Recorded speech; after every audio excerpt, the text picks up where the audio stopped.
السلام عليكم ورحمة الله وبركاته. الحمد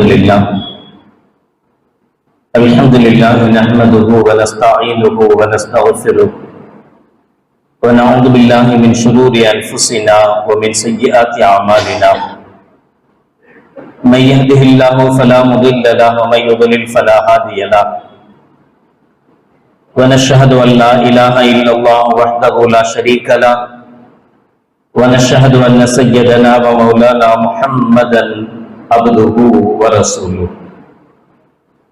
اللهم صل على سيدنا مولانا محمد طب القلوب ودوائها وعافية الأبدان وشفائها ونور الأبصار وضيائها وعلى آله وصحبه وسلم.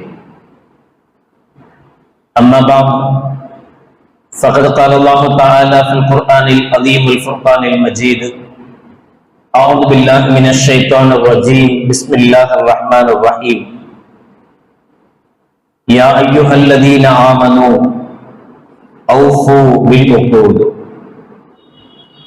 قال النبي صلى الله عليه وسلم: لا يحل للمرأة أن تصوم وزوجها شاهد إلا بإذنه أو كما قال عليه الصلاة والسلام. صدق الله العظيم وصدق رسوله النبي الكريم. سبحانك لا علم لنا إلا ما علمتنا إنك أنت العليم الحكيم. رب اشرح لي صدري ويسر لي أمري واحلل عقدة من لساني يفقهوا قولي. إن أريد إلا الإصلاح ما استطعت وما توفيقي إلا بالله. புகழ் அனைத்தும் அல்லாஹ் ஒருவனுக்கு உரித்தாகட்டுமாக. சலாத் என்னும் கருணையும் சலாம் என்னும் இடைச்சமும் ஈருலக சர்தார் எம்பெருமானார் ரசூலே கரீம் ஸல்லல்லாஹு அலைஹி வஸல்லம் அவர்கள் மீதும் அவர்களுடைய அடிச்சுவடுகளை கடுகளவும் பிசகாது வாழ்ந்து வந்த உத்தம சத்திய சஹாபாக்கள், தாபிஈன்கள், தபா தாபிஈன்கள், நபிமார்கள், வலிமார்கள், ஷஹீதுகள் மற்றும் நம் அனைவர்கள் மீதும் ஏனைய இஸ்லாமியர்கள் மீதும் என்றென்றும் நிலவட்டுமாக. ஆமீன். பெருமிற்கும் பெருமதிப்பிற்கும் உரிய பெரியவர்களே, அல்லாஹ் நல்லடியார்களே, நாம் பின்பற்றுகிற இஸ்லாமிய மார்க்கம் நமக்கு தேவையான உலக மறு உலகத்துக்குண்டான அனைத்து விஷயங்களையும் மிக அழகாக ஆழமாக நமக்கு கற்பித்து தருகிறது. ஆனால் அதை உள்வாங்காததனுடைய விளைவுகளை நாம் அனுபவித்துக் கொண்டிருக்கிறோம். எதையும் செய்வதற்கு முன்பாக ஏன் இதை செய்யறோம், இதை செய்யறதுனால என்ன பிரயோஜனம், இது குறித்து மார்க்கம் நமக்கு என்ன வழிகாட்டி இருக்கிறது என்பதை உணர்ந்து செய்கிற போது அது பிரயோஜனம் உள்ள காரியமாக மாறுகிறது. ஏனோ தானோ என்று கடமைக்கு செய்கிற போது அது பிரயோஜனமற்றதாக மாறிப்போகும். நமக்குண்டான வாழ்க்கையை, நமக்குண்டான சந்தோஷத்தை குர்ஆனும் ஹதீஸும் நமக்கு தருகிறது. நாமும் அதை தொடுகிறோம், புரட்டுகிறோம், படிக்கிறோம், ஓதுகிறோம். ஆனால் அது என்ன சொல்கிறதோ அதை வாழ்வில் நடைமுறைப்படுத்தாததனுடைய விளைவை அனுபவிக்கிறோம். ஒரு உறவும் அப்படித்தான். கணவன் மனைவி உறவு என்பதும் அல்லாஹ் ஜல்ல ஷானஹு வ தஆலா சூரத்துல் மாஇதாவுடைய 5வது அத்தியாயத்தினுடைய முதல் வசனமாக சொல்வார்: யா அய்யுஹல்லதீன ஆமனூ அவ்ஃபூ பில் உக்கூத். ஈமான் கொண்டவர்களே,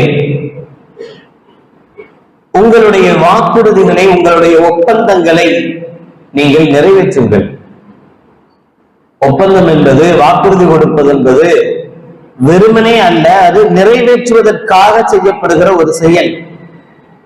எனவே நீங்கள் யாரிடத்தில் என்ன ஒப்பந்தம் செய்கிறீர்களோ அந்த ஒப்பந்தத்தை மிகச் சரியாக நிறைவேற்றுங்கள் என்று அல்லாஹ் ஜல்ல ஷானஹு வ தஆலா 5வது அத்தியாயத்தினுடைய முதல் திருவசனமாக சொல்லி காட்டுவார்.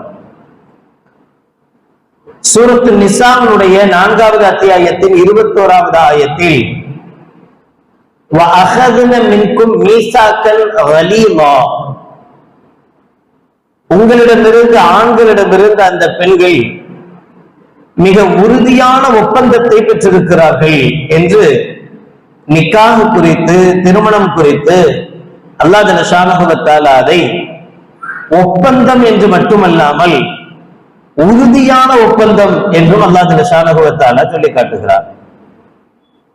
சாதாரண ஒப்பந்தத்தையே நீங்கள் மீறாதீர்கள், அதை நிறைவேற்றுங்கள் என்று சொல்லித் தருகிற இஸ்லாம் மிக உயர்தரமான ஒப்பந்தமாக இருக்கக்கூடிய, முக்கியமான ஒப்பந்தமாக இருக்கக்கூடிய, ஒப்பந்தங்களில் சிறந்ததாக இருக்கக்கூடிய நிக்காகை முறித்துக் கொள்வதை அவ்வளவு எளிதில் இஸ்லாம் ஏற்றுக்கொள்வதில்லை. அதனால்தான் அதனுடைய சந்தோஷத்துக்குண்டான எல்லா வழிகளையும் நமக்கு மார்க்கம் சொல்லித் தருகிறது. மிகச் சுருக்கமாக சொல்வதானால், சாதாரணமா எல்லா கல்யாண பத்திரிகையிலையும் நம்ம இப்ப அடிக்க ஆரம்பிச்சிட்டோம்ல, நபிகளார் நமக்கு கற்று தந்த துவா பாரக்கல்லாஹு லக வ பாரக அலைக வஜமா பைனகுமா ஃபீ கைர் அப்படின்னு எல்லா பத்திரிகைகளையும் இப்ப அடிக்கிறோம். மோஸ்ட்லி இது இல்லாத, இந்த துவா இல்லாத பத்திரிகைகளே இல்லை அப்படின்னு ஆயிப்போச்சு. ஆனா அந்த துவா வாழ்க்கையில தான் வரல. அந்த துவா என்ன சொல்லுதுன்னு தெரியல. அந்த துவாவுக்கு உண்டான அர்த்தமும் பொருளும் என்ன, அதை நம்முடைய வாழ்வில் கொண்டு வருவது என்ன, அதை பத்தி தான் யோசிக்கல. அதனாலதான் மனமுறிவுகளும் பிரச்சனைகளும் கஷ்டங்களும் ஏற்படும். அந்த துவா நமக்கு சொல்லித் தருகிற விஷயம் என்ன? ஸல்லல்லாஹு அலைஹி வஸல்லம் அவர்களுடைய வார்த்தை அது. வெட்டி சுருக்கமான வார்த்தை, சுருக்கமான வார்த்தை, ஆனால் நிறைந்த பொருள்களை உடைய வார்த்தை ஸல்லல்லாஹு அலைஹி வஸல்லம் உடைய வார்த்தையாக இருந்தது. காத்தமுன் நபி, இறுதி நபியாக ஸல்லல்லாஹு அலைஹி வஸல்லம் அவர்கள் வளவளன்னு பேசுற பழக்கம் இல்லாதவர்கள், ரொம்ப நாசூக்காக பேசுவார்கள், சுருக்கமாக பேசுவார்கள். ஆனால் அது 1000 அர்த்தங்களை கொண்டதாக இருக்கும். 2 வார்த்தை தான், பாரக்கல்லாஹு லக வ பாரக அலைக்.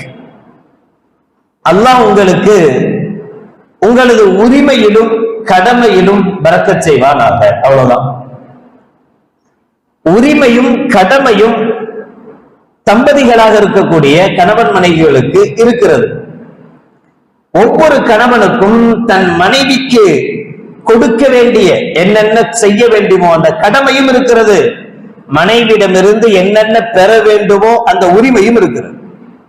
அதே போல ஒரு மனைவிக்கு தன்னுடைய கணவனுக்கு செய்ய வேண்டிய கடமைகளும் இருக்கிறது.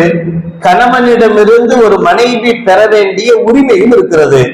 இந்த 2ஐயும் ஒரு கணவன் மனைவி புரிஞ்சுக்க ஆரம்பிச்சிட்டாங்கன்னா, இதுதான் என்னுடைய கடமை, இதுதான் என்னுடைய உரிமை என்பதை உணர்ந்து செயல்பட ஆரம்பிச்சிட்டாங்கன்னா அந்த வாழ்க்கை சந்தோஷமாக இருக்கிறது. அதனாலதான் நபிகள் நாயகம் ஸல்லல்லாஹு அலைஹி வஸல்லம் அவர்கள் பாரக்கல்லாஹு லக வ பாரக அலைக வஜமா பைனகுமா ஃபீ கைர், நல்லவற்றில் அல்லாஹ் உங்களை ஒன்று சேர்ப்பானாக. அது துஆ. இந்த 2 வார்த்தையும் இருக்கே, இது வெறும் துஆ அல்ல. அல்லாஹ் உங்களுடைய உரிமையிலும் கடமையிலும் பரக்கத் செய்வானாக என்பது வெறும் துஆ அல்ல, அது நமக்குண்டான உபதேசம். ஸல்லல்லாஹு அலைஹி வஸல்லம் அவர்களுடைய வாழ்க்கையை சந்தோஷமாக அமைத்துக் கொள்வதற்காக நமக்கு ஒரு ஐடியா கொடுக்குறாங்க, ஒரு ஐடியா சொல்லி தர்றாங்க. வாழ்க்கை சந்தோஷமாக அமையணும்னா நீங்கள் இருவரும் உங்களுடைய உரிமை என்ன, உங்கள் கடமை என்ன என்பதை புரிஞ்சு அதன்படி நடந்து கொண்டால் அந்த வாழ்க்கை சந்தோஷமான வாழ்க்கையாக அமையும் என்று ஸல்லல்லாஹு அலைஹி வஸல்லம் அவர்கள் கற்றுத் தருவார்கள். என்ன அப்படி என்னதான் இருக்கு? சில சமயம் அப்படித்தான், ரொம்ப நேரம் பேசுவோம்னா அது கடைசி வரைக்கும் அது என்னன்னு தெரியாது, உரிமை என்ன கடமை என்னன்னு. அப்படி என்னதான் உரிமை இருக்கிறது, அப்படி என்னதான் கடமை இருக்கிறது?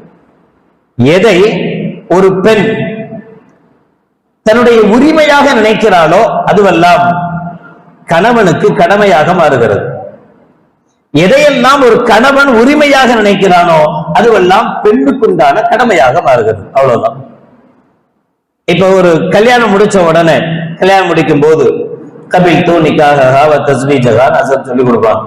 மாப்பிள்ளையும் சொல்லுவார், நான் இந்த பெண்ணை இத்தனை பவுன் மகருக்கு பகரமாக சாட்சிகள் முன்னிலையில் என் மனைவியாக ஏற்றுக்கொண்டேன். அது வேற ஒரு தடவை பத்தாதுன்னு 3 தடவை திரும்ப திரும்ப சொல்லிக் கொடுப்பாங்க. சொல்லிடக்கூடாதுல்ல. அதை ஏத்துக்கிட்டேன்னு சொன்னீங்க, என்னமோ சொன்னேன், ஆனா என்னன்னே எனக்கு தெரியாதுன்னு சொல்லிடக்கூடாதுல்ல. அதுக்காக வேண்டிய 3 தடவை திருப்பி திருப்பி சொல்லி கொடுப்பாங்க. ஏத்துக்கிட்டேன், ஏற்றுக்கொண்டேன், ஒப்புக்கொண்டேன், ஒப்புக்கொண்டேன், கபூல் செய்தேன், கபூல் செய்தேன். எங்கேயும் தப்பிக்க முடியாது. எனக்கு ஒத்துக்கிட்டேன்னா என்ன வார்த்தைன்னு தெரியாது, அதனால நான் தெரியாம சொல்லிட்டேன். அப்ப கபூல் செய்தேன்னா தெரியுமா அப்படின்னு திருப்பி கேட்பாங்க. இல்ல கபூல் செய்தேன்னா எனக்கு என்னன்னு தெரியாது, அதனால சொல்லிட்டேன்னா, அப்ப இந்த வார்த்தை எதுல இருந்து தப்பிச்சிடக்கூடாதுங்கிறது தான் அந்த ஸ்ட்ராங்கான முடிப்பு. 1க்கு 3 தடவைன்னு சொல்லுவோமா இல்லையா? 1க்கு 3 தடவை ஒத்துக்கிட்டியா ஒத்துக்கிட்டியா ஒத்துக்கிட்டியான்னு கேட்டு ஒப்புதல் வாங்கின பிறகுதான் நிக்காஹ்னுடைய பந்தமே ஆரம்பிக்குது. கணவன் மனைவிக்கு உண்டான பந்தமே ஆரம்பிக்குது. அந்த ஆரம்பிக்கிற அந்த கபில்து, நான் ஏற்றுக்கொண்டேன்னு சொன்ன வார்த்தை இருக்குதுல்ல, அந்த வார்த்தைக்குள் ஒளிந்திருக்கிற விஷயம் என்னன்னா, முதல் விஷயம் நான் மனைவியை ஏத்துக்கிட்டேன்றது மட்டுமல்ல, எப்ப கபில்துன்னு சொல்றானோ அந்த சமயத்திலிருந்து அடிப்படையான 3 விஷயங்கள், உரிமையும் கடமையும் ஏராளம் இருக்கு, எல்லாத்தையும் சொல்வதற்கு நான் நேரம் இல்லைன்னா கூட அடிப்படை விஷயங்கள் என்ன, இந்த அடிப்படை விஷயங்கள் சரியானாலே எல்லா உறவுகளும் சரியாயிடும். அடிப்படை விஷயத்தை மார்க்கம் சொல்லுது. எப்போ ஒரு கணவன் கபில்துன்ற வார்த்தையை சொல்வானோ அப்போதே மனைவிக்குண்டான உணவு, உடை, உறைவிடம், இந்த 3ம் கணவன் மீது கடமையாயிடும், மனைவிக்குண்டான உரிமையா மாறிடும். அவளுக்கு இந்த 3ஐயும் பெறுவது கூடிய உரிமை இருக்கு. அவ போய் யார்கிட்ட கேட்க வேண்டியதில்லை, அவங்க அத்தாட்ட கேட்க வேண்டியதில்லை. அந்த வீட்டுல பாய் தான் இருக்கு, அந்த வீட்டுல பெட் இல்ல, அத்தா நீங்க பெட் வாங்கி கொடுங்க, அந்த வீட்டுல வைக்கிறதுக்கு என் துணியெல்லாம் வைக்கிறதுக்கு அலமாரி இல்ல, எனக்கு நீங்க பீரோ வாங்கி கொடுங்க, எனக்கு கட்டில் வாங்கி கொடுங்க அப்படின்னு யார்கிட்ட கேட்க கூடாது, அத்தாட்ட கேட்க கூடாது. யார்கிட்ட கேட்கணும்? கணவன்கிட்ட கேட்கணும். தனக்கு என்ன வேணுமோ அதை யாருக்கு பொறுப்பாக மாறிடலாம். கணவன் கபில்த்து சொன்ன உடனே, கபில்த்து சொன்ன உடனே தான் பொண்ணு வீட்டுல இருந்து எல்லாம் போகுது வரிசையா. எது பெட்டு போகுது, கட்டிலு போகுது, பீரோ போகுது. எதெல்லாம் கணவன் செய்யணுமோ அதெல்லாம் பெண்ணுடைய தகப்பன்ட்ட எதிர்பார்க்க ஆரம்பிச்சிடும். இப்ப என்ன ரீசன்னா, பாரக்கல்லாஹு லக்க வ பாரக்க அலைக்கன் பத்திரிகையில பதிய தெரிஞ்ச நமக்கு அந்த வார்த்தை சொல்கிற அர்த்தம் என்னன்னு புரிய தெரியல. புரிய தெரியாததனுடைய விளைவுதான் நாம ஒரு கணவனாக இருக்கக்கூடியவன் மனைவியிடம் இருந்து எதிர்பார்க்கிறானே தவிர, ஆனால் நான் அவளுக்கு செய்ய வேண்டிய கடமை இருக்கு என்பதை உணரல. உணவையும் எப்படி உணவு கொடுக்கணும் என்பது முதற்கொண்டு சொல்லுது. அல்லாஹ் ஜல்ல ஷானஹு வ தஆலா இன்னொரு இடத்தில் சொல்கிறார், லியுன்ஃபிக் து சஅத்தின் மின் சஅத்திஹி. ஒரு கணவனுக்கு எந்த அளவுக்கு வாய்ப்பு இருக்கிறதோ, எந்த அளவுக்கு வசதி இருக்கிறதோ, அந்த வசதிக்கு ஏற்றவாறு அவன் செய்யணும் மனைவிக்கு. கணவனுக்கு மாசம் இவ்வளோ அளவுக்கெல்லாம் செலவு பண்ண முடியாது, இவ்வளோ ரேட்ல எல்லாம் அரிசி வாங்க முடியாது, அவன் சம்பாதிக்கிறதே இவ்வளவுதான், கம்மியான வருமானம் தான், இந்த வருமானத்தை வச்சுதான் குடும்பத்தை ஓட்ட முடியும் அப்படின்னு சொன்னா, அவனை போய் இல்ல எங்க அத்தா வீட்டுல எங்க வீட்டுல நான் இந்த அரிசி தான் சாப்பிட்டேன், அதனால எனக்கு இந்த அரிசி தான் வேணும்னு ஒரு மனைவி கேட்க கூடாது. அது உரிமையாகாது. சாப்பாடு கணவன் போடணுங்கிறது தான் சட்டமே தவிர, என்ன சாப்பாடு போடணுங்கிறத கணவனுடைய வியாபாரமும் பொருளாதாரமும் அவனுடைய வசதியும் நிர்ணயிக்கட்டும் என்று அல்லாஹ் சொல்றான். கணவனுக்கு என்ன தகுதி, எப்ப அதுவோ அதே மாதிரி கஞ்சத்தனமான கணவனாகவும் இருக்கக்கூடாது. அல்ஹம்துலில்லாஹ் நல்லதான் சம்பாதிக்கிறாரு, நல்லதா இருக்கு, நல்ல பொருளாதாரம் இருக்கு, எல்லாம் வச்சிருக்கிறாரு. ஆனாலும் எனக்கு 120 ரூபாய் அரிசி வேணும் கிலோவுக்கு, 100 ரூபாய் அரிசி வேணும்னு கேட்டா, சீ அதெல்லாம் யார் சாப்பிடுவா, எங்க அத்தா எங்க அம்மா எல்லாம் 30 ரூபாய்க்கு தான் அரிசி சாப்பிட்டாங்க, 50 ரூபாய்க்கு தான் அரிசி சாப்பிட்டாங்க, அப்படி சொல்லக்கூடாது. அது முறையல்ல. இது தூ சாத்தி மின் சாத்திகி அல்ல. இவனுக்கு என்ன முடியுமோ மனைவி இந்த அரிசி வேணும், இந்த சாப்பாடு வேணும், இந்த உணவு வேணும்னு கேட்கிறா. அந்த உணவு ஹலாலானது, மார்க்கம் அனுமதித்தது எனும் பட்சத்தில் இவனுக்கு அந்த வாய்ப்பு இருக்கும் என்றால், இவனுக்கு உண்டான சக்தி இருந்தால் அதை கொடுப்பது இவனுடைய கடமை, அதை கேட்பது அவளுடைய உரிமை. அவ கேட்கலாம் தாராளமா, அந்த மனைவி எனக்கு இந்த உணவு கொடு என்று கேட்கலாம். அதே போலத்தான் உடையும், உடை விஷயத்திலேயும் மார்க்கம் அனுமதித்த உடைகள். கணவனும் மனைவியும் இருக்கிற அறைக்குள் மார்க்கம் எல்லா ஆடையையும் அனுமதிக்கிறது. அப்படித்தானே? அங்க ஃபுல்லா போத்திட்டு புர்கா போட்டு இருக்கணும்னு சொல்லல. கணவனும் மனைவியும் இருக்கிற அறைக்குள் மார்க்கம் எல்லா விதமான ஆடைகளையும் அனுமதிக்கிறது. அவளுக்கு எது விருப்பமோ அதை கேட்டால் வாய்ப்பு இருந்தா வாங்கி கொடுக்கணும். வெளியில வரும்போது அவள் எப்படி இருக்கணுமோ அதை கணவன் முடிவு செய்யணும்.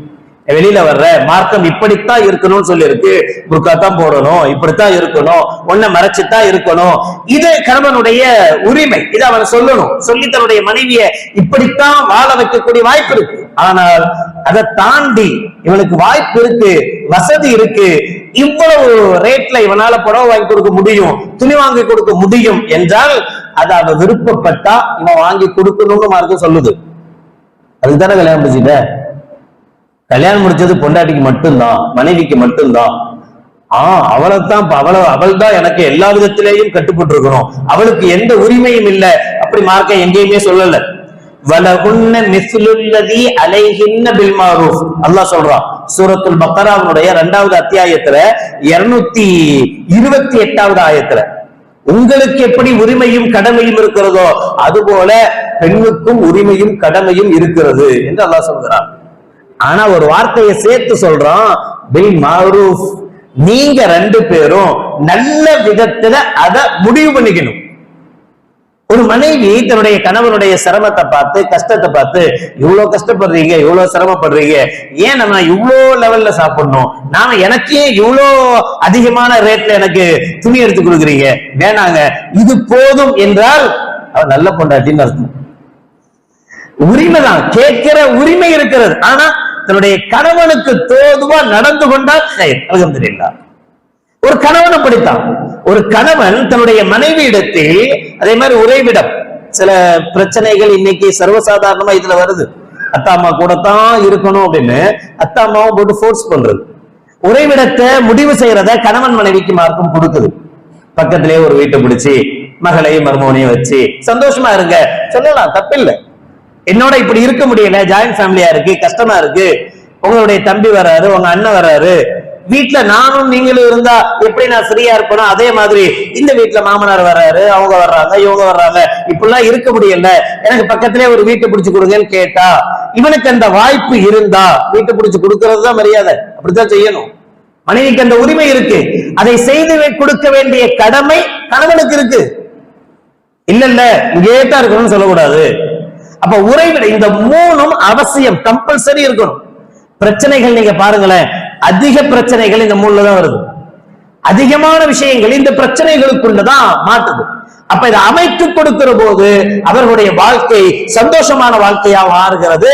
அந்த மனைவி கணவனுக்கு செய்ய வேண்டிய கடமைகள்னு ஒத்த வார்த்தையில அழகாக மார்க்கம் சொல்கிறது. ஸல்லல்லாஹு சொல்லுவாங்க, இதா தார்ரஜுலு இம்ராத்தஹு இலா ஃபிராஷிஹி, ஒரு கணவன் தன் மனைவியை படுக்கைக்கு அழைத்து ஃபலம் யத்தி, அவள் வராமல் மறுத்தால் ஃபபாத்த கல்பான் அலைஹா லஅனத்துஹல் மலாயிகா ஹத்தா தஸ்பிஹ, அவன் கோச்சிங் படுத்துட்டான், பொண்டாட்டி மேல கோவப்பட்டுட்டு கணவன் படுத்துட்டான்னு சொன்னா காலை விழிக்கும் வரை மலக்குமார்கள் அந்த பெண்ணை சாபமிட்டுக் கொண்டே இருக்கிறார்கள். மலக்குமார்களுடைய சாபத்துக்குரியவளாக அவள் இருக்கிறாள் என்று ஸல்லல்லாஹு சொல்லுவாங்க. இன்னொரு ஹதீஸ்ல ஸல்லல்லாஹு சொல்றாங்க, ஒரு பெண், ஒரு கணவன் தன்னுடைய மனைவியின் மீது கோபப்பட்ட நிலையில் ஒரு பெண் மரணிப்பாளேயானால், வஃபாத் ஆயிட்டான்னு சொன்னா அவள் நரகவாதி. அவள் என்ன தொழுது இருந்தாலும் சரி, அவள் எவ்வளவு நோன்பு வச்சிருந்தாலும் சரி, எவ்வளவு ஆபிதாக இபாதத்தானவளாக இருந்தாலும் சரி, தன்னுடைய கணவனுடைய கோபத்தோடு இறந்து போனா அவன் மன்னித்தால் இன்ஷா அல்லாஹ் அல்லாஹ் கொடுக்கலாம். அவன் மன்னிக்காத வரை அல்லாஹ் அவளை மன்னிக்க மாட்டான், அவள் நரகவாதி என்று ஸல்லல்லாஹு சொல்லுவாங்க. லா யஹில்லுல் மர்அத்தி அன் தஸூம வ ஸௌஜுஹா ஷாஹிதுன் இல்லா பிஇذنஹி. ஒரு நஃபீலான வணக்கம், நஃபீலான நோன்பு, சுன்னத்தான நோன்பு, கணவன் வீட்டில் இருக்கிறான், வீட்டில் இருந்தால் கணவனுடைய அனுமதி இல்லாமல் நோன்பு நோட்பது கூட ஹலால் அல்ல, ஹராம் என்று கண்மணி நாயகம் ரசூலுல்லாஹி ஸல்லல்லாஹு அலைஹி வஸல்லம் அவர்கள் சொல்கிறார்கள். ஒரு பெண் தன்னுடைய கணவனுக்கு உண்டான ஹாதிமாக, ஹிதுமத்து செய்யக்கூடியவளாக ஹாதிமாக இருக்கணும். இன்னைக்கு சில பேர் அப்படி நினைச்சுக்கிறாங்க, கல்யாணம் முடிச்ச உடனே என் வேலையை நீ பாரு, என் வேலையை நான் பார்க்கிறேன். ஃபாத்திமா ரலியல்லாஹு தஆலா அன்ஹா சய்யிதத்து நிசாஇ அஹ்லில் ஜன்னா, அதை விட சிறப்புக்குரிய ஒரு பெண் யாராவது இருக்க முடியுமா? அது நம் மனைவியாக இருந்தாலும் சரி, நம் மகளாக இருந்தாலும் சரி. நமக்கு 2 கண்ணு தான், பொண்டாட்டியை பாக்குற கண்ணு வேற, பிள்ளையை பாக்குற கண்ணு வேற. மகளா இருந்தா அங்க மட்டும் மருமகன் அப்படி வச்சுக்கணும், இப்படி வச்சுக்கணும், அதெல்லாம் எதிர்பார்ப்போம். அதே நம்ம மனைவியா எனக்கு பொண்டாட்டி தானே, நீ இப்படித்தான் இருக்கணும், மகளுக்கு உண்டான அதே உரிமை தன்னுடைய மனைவிக்கும் கிடைக்கணும்னு கூட யாரும் நினைக்கிறது இல்லை. சய்யிதத்து நிசாஇ அஹ்லில் ஜன்னah, சொர்க்கத்தினுடைய தலைவிகளுக்கெல்லாம் பெண்களுக்கெல்லாம் தலைவி அன்னை ஃபாத்திமா ரலியல்லாஹு தஆலா அன்ஹா. அன்னை ஃபாத்திமா ரலியல்லாஹு தஆலா அன்ஹா அவங்கதான் ஹஜ்ரத் அலி ரலியல்லாஹு தஆலா அன்ஹு அவர்களுக்கு எல்லா விதமான வேலைகளையும் செய்தவங்க. ஆட்டுவரல் ஆட்டி ஆட்டி அன்னை ஃபாத்திமா ரலியல்லாஹு தஆலா அன்ஹா அவருடைய கைகள் எல்லாம் காய்ச்சி போயிடும். அதை விட பணக்கார பிள்ளை இருக்கா? அதை விட சந்தோஷமான மகள்கள் பிள்ளைகள் யாராவது இருக்க முடியுமா? ஈருலக சர்தாரனுடைய மகள், ஈருடைய சர்தாருக்கு உண்டான மகள், எவ்வளவு பெரிய அரசனுக்கு உண்டான மகள் அன்னை ஃபாத்திமா ரலியல்லாஹு தஆலா அன்ஹா. சொர்க்கத்து தலைவிகளுக்கெல்லாம் பெண்களுக்கெல்லாம் தலைவி, அவ்வளவு உயர்ந்த பதவி உள்ள ஃபாத்திமா ரலியல்லாஹு தஆலா அன்ஹா தன்னுடைய கணவனுக்கானவர்களாகவே வாழ்ந்தார் முழுக்க முழுக்க. இத்தனைக்கும் அலி ரலியல்லாஹு தஆலா பெரிய சம்பாத்தியமே கிடையாது. அலி ரலியல்லாஹு தஆலா யாருன்னா ஸல்லல்லாஹு அலைஹி வஸல்லம் தான் அலி ரலியல்லாஹு தஆலா சோற போட்டு வளர்த்துட்டு இருக்கிறாங்க. தான் சாப்பாடு கொடுத்து தான் காசு கொடுத்து வளர்த்த அலியத்தான் தான் மகள் ஃபாத்திமாவுக்கு, தன்னுடைய கல்புன்னு சொன்ன ஃபாத்திமாவுக்கு, தன்னுடைய ஈரக்கொழுந்துன்னு சொன்ன ஃபாத்திமாவுக்கு கூட இருந்த அலியத்தான் ஸல்லல்லாஹு அலைஹி வஸல்லம் அவர்கள் திருமணம் முடிச்சு கொடுத்தாங்க. பெரிய சம்பாத்தியம் எல்லாம் கிடையாது. இவர் போய் போர் நல்ல வீரர், நல்ல சக்தி படைத்தவர், ஆனா சம்பாத்தியம் பெருசா கிடையாது. ஆனாலும் ஸல்லல்லாஹு அலைஹி வஸல்லம் கட்டி கொடுத்தாங்க. அந்த கஷ்ட காலத்துல, அந்த சிரமமான நேரத்துல ஃபாத்திமா ரலியல்லாஹு தஆலா அன்ஹா அவ்வளவு சிரமங்களையும் சகிச்சுக்கிட்டு, அவ்வளவு கஷ்டத்தையும் சகிச்சுக்கிட்டு தன்னுடைய கணவனுக்கு மனைவியாகவே வாழ்ந்தாங்க. அதனாலதான் சய்யிதத்து நிசாஇ அஹ்லில் ஜன்னாவாக உயர முடிஞ்சது. கணவன் மனைவி பிரச்சனைகள்ல முதல் விஷயமா அவங்களுக்குள்ள ஏதாவது மனஸ்தாபங்கள் ஏற்படுதுன்னா அழகான வழிமுறைகள் மார்க்கம் சொல்லுது. ஃபர்ஸ்ட் என்ன செய்யணும்னு அல்லாஹ் சொல்றான்னா, படுக்கையில இருந்து ஒதுக்கி வைங்க. ரெண்டாவது ஸ்டெப், அப்படியும் மனைவி திருந்தலையா, அடுத்து சொல்றான் கொஞ்சமா அடிங்க. நாம் அடிச்சிடக்கூடாது, கொஞ்சமா அடிச்சு மிரட்டுங்க. அதுக்கும் வழி இல்லையா, இப்படி இதெல்லாம் முடியாதுன்ற பிரச்சனையில தான் வேற மூணாவது நபரை பார்க்கணும். நீங்க ஏதாவது ஃபைசலா பண்ணுங்க, நீங்க ஏதாவது தேடுங்க. ஏன்னா மூணாவது நபருக்கு, ஒரு கணவன் மனைவிக்குண்டான இந்த ரெண்டு பேரும் எப்படி இருந்தாங்கன்னு மூணாவது நபருக்கு தெரியாது. அதனால இவங்களுக்குள்ளேயே இதை முடிக்கத்தான் பார்க்கணும். முடியாத இப்ப என்ன தெரியுமா ஆகுது, கல்யாணம் முடிஞ்சு 1 மாசம் 2 மாசம் 3 மாசம் 3 மாசத்துக்குள்ள பிரச்சனை வந்துருது. இது பிரச்சனை, ஒத்து வரல. என்னங்க ஒத்து வரல, என்ன பிரச்சனை? ஏதாவது முக்கியமான பிரச்சனைகளா? முக்கியமான பிரச்சனையா இருந்தாலும் கூட மார்க்கம் வேலை வரிய சொல்லுது. ஒரு பெண்ணுக்கு குழந்தை பாக்கியமே இல்ல, குழந்தை பெற்றுக்கிற தன்மையே இல்ல, அந்த பிள்ளைய கட்டி வச்சுட்டோம், மோனுக்கு குழந்தை பாக்கியமே இல்ல, யார்தான் ஏத்துக்குவா? கணவனை ஏத்துக்குவாட்டா நமக்கு மனசு கஷ்டமா இருக்கும். நம்ம பிள்ளைக்கு ஒரு சந்ததி இல்லாம போயிடுமே, சரி வேற கல்யாணம் முடிக்கணும், சரி நியாயம்தான். அதுக்கு மார்க்கம் சொல்லுது, இந்த பெண்ணு குறையுள்ள பெண், குறை இருக்கு இவள்கிட்ட, இவளால் குழந்தை பெற்றுக் கொள்ள முடியல. இந்த குறையுள்ள பெண்ணாக இருந்தாலும் மார்க்கம் என்ன தெரியுமா சொல்லுது, இவளை மனைவியாகவே வச்சுக்க. இப்ப நீ தலாக் விட்டுற அல்லது குலா செஞ்சிடுற, இவ வெளியில போயிட்டா, வெளியில போன பிறகு அவளுடைய வாழ்க்கை என்ன? இப்ப ரொம்ப மெயின் டூட்டா என்ன ஆகுதுன்னா, வெறுமனே தலாக்குன்னு சொன்னா பத்தாது, வெறுமனே நான் முடிக்கிறேன்னு சொன்னா பத்தாது. ஏன் முடிக்கிறேன்னு கேள்வி கேட்பான் ஜட்ஜி, அதுக்கு இவன் பதில் சொல்லணும். அந்த பதிலையும் சேர்த்தே எழுதிடுறாங்க. எழுதுனா அடுத்த நிக்கா பண்ணும் போது அதான் நம்ம கைக்கு வரும். கைக்கு வந்த உடனே தெரிஞ்சிடும் இந்த பெண்ணுக்கு இந்த குறை இருக்கு, இந்த பிரச்சனை இருக்குன்னு தெரிஞ்ச பின்னாடி யாரு கட்டிக்குவா? அப்ப அந்த பெண்ணுடைய வாழ்க்கை என்ன? அழகான வழிய மார்க்கம் சொல்லிச்சு, அவளை இருக்கட்டும், அவளுக்கு உண்டான ஹித்மத் செய், அவளுக்கு உண்டான காசு பணங்கள் கொடு, அவள் உன்னோட இருக்கட்டும், குழந்தை பாக்கியத்துக்காக இன்னொரு மனைவியை நீ முடிச்சுக்க அனுமதி கொடுச்சது. இது மார்க்கம் வழிகாட்டிய தெளிவான வழி, சரியான வழி. ஆனா இப்ப என்னன்னா, 1 நாள் 2 நாள் 1 மாசம் 2 மாசம் உடனே தலாக், உடனே குலா வேணும், உடனே தலாக் வேணும். கொஞ்சம் பொறுங்க, 2 பேருக்குள்ள பேசி பார்ப்போம், ஏன் என்ன ரீசன் கேட்போம். அந்த ரீசனை ஏதாவது போக்குறதுக்கு வழி இருக்கா பார்க்கலாம். என்ன பிரச்சனை? மாமியார் பிரச்சனை, மருமக பிரச்சனை, தனியா வைப்போம். தனியா இருந்தாலும் பிரச்சனையா, அது என்னன்னு யோசி. கொஞ்சம் கொஞ்சமா தான் மார்க்கம் போற சொல்லுது. ஆனா இப்ப யாருக்குமே அந்த பொறுமையே கிடையாது. நேரம் வர வேண்டியது அஜத்து முடிச்சு விடுவோம், ஏதாவது வழி இருக்கா, கொஞ்சம் கொஞ்சமா முடிச்சுக்கலாம். இந்த அஜத் சரி வர மாட்டாரு, இவர் சீக்கிரம் முடிக்கும் போது தெரியல, இவர் இழுத்துக்கிட்டே போறாரு, வேற யார்ட்டையாவது போவோம். எப்படிப்பட்ட ஆள் வேணும்னா, இன்னைக்கு போய் சொன்னா நாளைக்கு தலாக் கொடுக்கணும். அது மாதிரி அஜர்த்து கிடைச்சா அவர் நல்ல அஜர்த். ஒரு அஜத்துல போய் சொல்லி அவர் 1 மாசம் ஆக்குறார், 2 மாசம் ஆக்குறார், 3 மாசம் ஆக்குறாருன்னா அவர் கெட்ட அஜத்து. ஆனா மார்க்கம் என்ன சொல்லுதுன்னா, ஒரு தலாக்கையோ ஒரு குலாவையோ ஒரு மனமுறிவையோ ஒரு நல்ல தம்பதிகள்ல இருந்து பிரிக்கிறதுங்கிறது மோசமானது. அதனாலதான் நபிகள் நாயகம் ஸல்லல்லாஹு அலைஹி சொன்னாங்க, தலாக் என்கிற வார்த்தை அல்லாஹ்வுடைய அரிசையே ஆட்டும்னு சொன்னாங்கல்ல, சாதாரணமான வார்த்தைகள். அதனால ஒருத்தன் தன்னுடைய கட்டியவளையே அவளோடதான் என்ன பிரச்சனை இருந்தாலும் அவளோட தான் வாழணும்னு சொல்றது சரியில்லைல்ல. அதுக்குதான் மார்க்கம் இன்னொரு வழியை சொல்லிச்சு, இன்னொரு முறையை சொல்லிச்சு. அது ஆணாக இருந்தாலும் சரி, பெண்ணாக இருந்தா. இப்ப எல்லாரும் முஃப்தி ஆயிடுவாங்க. எவன் இல்லாம ஃபத்வா கொடுக்குறான் சம்பந்தம் இல்லாம. ஒருத்தர் தலைவர் அப்படின்னு ஃபத்வா கொடுக்குறார், ஒருத்தர் செயலாளர் இந்த மதரசாவில் இருக்கிறான்னு சொல்லி ஃபத்வா கொடுக்குறார். ஆண்களுக்கு எவ்வளவு உரிமையை கொடுத்திருக்கிறதோ இஸ்லாம், அதே அளவுக்கு குறைவில்லாமல் பெண்களுக்கும் கொடுத்திருக்கிறது. ஆணாவது பரவாயில்ல, 3 தடவை தலாக்குன்னு சொன்னாதான் முடியும். ஆனா பெண் அப்படி அல்ல, பிடிக்கலன்னா நான் உன்னை குலா விடுகிறேன் அப்படின்னு சொல்லிட்டு போய்கிட்டே இருக்கலாம். இதை 10 பேர் அனுப்புறாங்க எல்லாத்துக்கும். எந்த சட்டம் சொல்லிச்சு? எந்த அல்லாஹ் சொன்னான்? எந்த ரசூல் சொன்னாங்க? ஒரு பெண் விரும்பினா நான் உன்னை குலா விடுறேன் அப்படின்னு சொன்னா தலாக் ஆயிடுமா? குலானா என்ன? அதனுடைய மெத்தட் என்ன? அதனுடைய முறை என்ன? தலாக்னா கணவனா விரும்பி விடுறது, குலான்னா கணவன் விரும்ப மாட்டான், பெண் பிரிஞ்சு வாழணும்னு விரும்புவா.